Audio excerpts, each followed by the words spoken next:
Hello friends, welcome back to channel. അപ്പോൾ എല്ലാവർക്കും പുതിയൊരു വീഡിയോയിലേക്ക് സ്വാഗതം. ഇന്നത്തെ വീഡിയോ എന്ന് പറയുന്നത് ഒരു day in my life video ആണ് കേട്ടോ. മക്കളുടെ എക്സാമൊക്കെ കഴിഞ്ഞ് അവർക്കൊരു 2 ആഴ്ച ഓഫാണ്.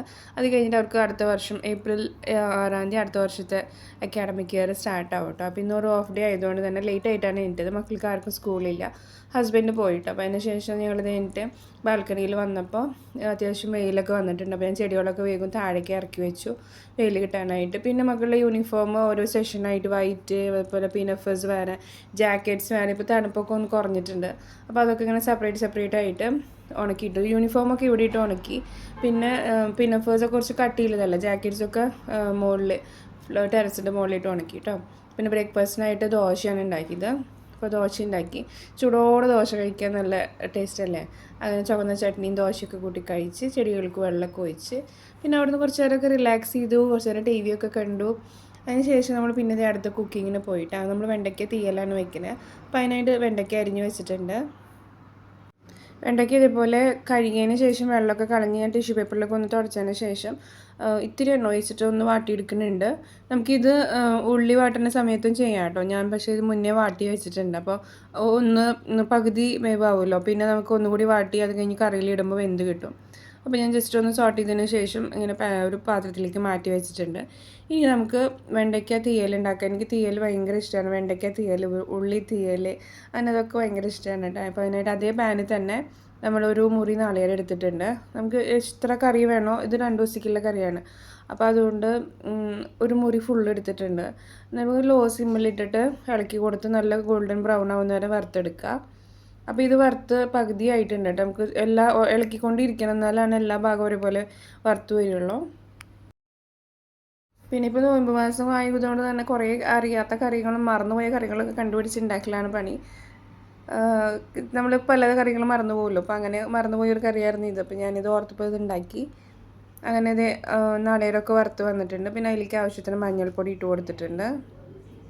ഇനി ഇത്തിരി എരിവുള്ള മുളക് ഇട്ടിട്ടുണ്ട്.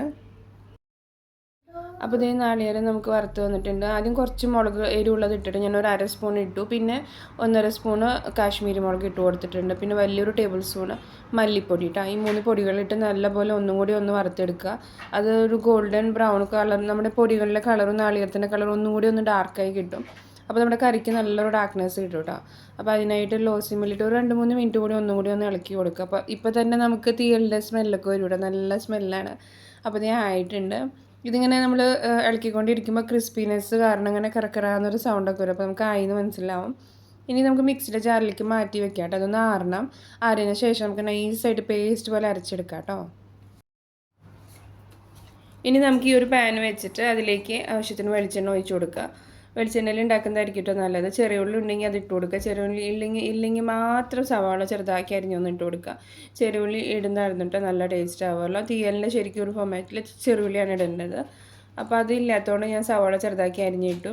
ഇനി നമുക്ക് നേരത്തെ പകുതി വാട്ടി വെച്ച അപ്പോൾ ആ വാട്ടി വെച്ച് വെണ്ടയ്ക്ക ഒന്നും കൂടി ഇട്ട് കൊടുത്ത് ഒന്നും കൂടി ഒന്ന് വാട്ടിയെടുക്കുക കേട്ടോ. അപ്പോൾ നമുക്ക് 2 പ്രാവശ്യം വാട്ടിയെടുക്കുക.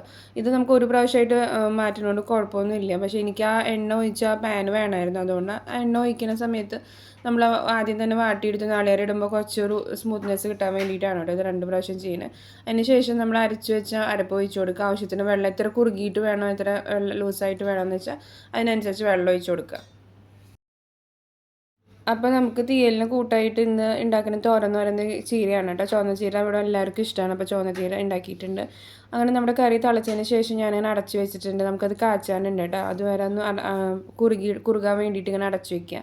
ആ നേരം കൊണ്ട് നമ്മുടെ ചീര ആയിട്ടുണ്ട്. പിന്നെ ഇത് നമ്മൾ പാന് വെച്ചിട്ടുണ്ട്. അപ്പോൾ അതിലുള്ള വെള്ളമൊക്കെ നമുക്കിങ്ങനെ ഒരു ടിഷ്യൂ വെച്ചിട്ടോ അല്ലെങ്കിൽ ഒരു നല്ല കോട്ടൺ ക്ലോത്ത് വെച്ച് തുടച്ചെടുക്കുമ്പോൾ നമ്മുടെ ഗ്യാസിൻ്റെ കൺസംഷൻ കുറഞ്ഞു കിട്ടും കേട്ടോ. വെള്ളം വറ്റി അത് കഴിഞ്ഞ് എണ്ണ ചൂടായി വരുന്ന സമയമൊക്കെ പെട്ടെന്ന് ലാഭമായി കിട്ടും. അപ്പോൾ ഞാൻ എണ്ണ ഒഴിച്ച് കൊടുത്തിട്ടുണ്ട്. ഇങ്ങനെ പരന്ന പാത്രം ആയതുകൊണ്ട് തന്നെ ഒരു കോർണറിലേക്ക് കുറച്ച് എണ്ണ ഒഴിച്ച് കടുക് തളിയതിന് ശേഷം വറ്റൽമുളക്, വേപ്പില ഉണ്ടെങ്കിൽ ധാരാളം ഇട്ട് കൊടുക്കുക. അപ്പോൾ ഞാൻ അത്യാവശ്യം ഇട്ട് കൊടുത്തിട്ടുണ്ട് കേട്ടോ. എന്നിട്ട് ജസ്റ്റ് ഒന്ന് ചൂടായതിന് ശേഷം കാച്ചി ഒഴിക്കുക. അപ്പോൾ ഇത് ഒഴിച്ചതിന് ശേഷം കുറച്ച് നേരം ഇരിക്കുന്നത് നല്ലതാണ് കേട്ടോ. ഈ കറി നമ്മൾ കഴിക്കുന്നതിനേക്കാളും 1 മണിക്കൂർ മുന്നേ ഒക്കെ ഉണ്ടാക്കി വെക്കുകയാണെങ്കിൽ നല്ല ടേസ്റ്റ്, നല്ല കുറുകി, നല്ല കളറിൽ കിട്ടും. അപ്പോൾ ഇത് ഞാൻ ഒഴിച്ച് കൊടുത്തിട്ടുണ്ട്. നമുക്ക് ഇനി കഴിക്കാൻ കുറച്ചും കൂടി സമയം, വേഗം തന്നെ കുക്ക് ചെയ്യാൻ തുടങ്ങിയില്ല. അപ്പോൾ നമുക്ക് ഇനിയും കഴിക്കാനുള്ള സമയം 1-2 മണിക്കൂറൊക്കെ ഉണ്ട്. അങ്ങനെ നമ്മുടെ കറികളൊക്കെ കഴിഞ്ഞു. പിന്നെ ഇത് ഹസ്ബൻഡിനെ കാത്തിരിക്കുകയാണ്. ഞങ്ങളെല്ലാവരും വീട്ടിലാണല്ലോ, അപ്പോൾ ഹസ്ബൻഡ് മാത്രമേ എത്താനുള്ളൂ. അത് വന്നതിന് ശേഷം ഞങ്ങളങ്ങനെ ഫുഡൊക്കെ കഴിച്ച്. അപ്പോൾ ഇത്രയുള്ളൂ ഇന്നത്തെ ദിവസം. വീഡിയോ ഇഷ്ടമാവുകയാണെങ്കിൽ ഒന്ന് ലൈക്ക് ചെയ്യാനും ഷെയർ ചെയ്യാനും അതുപോലെ തന്നെ സബ്സ്ക്രൈബ് ചെയ്യാനും കമൻറ്റ് ഇടാനും മറക്കരുത് കേട്ടോ. Thanks for watching.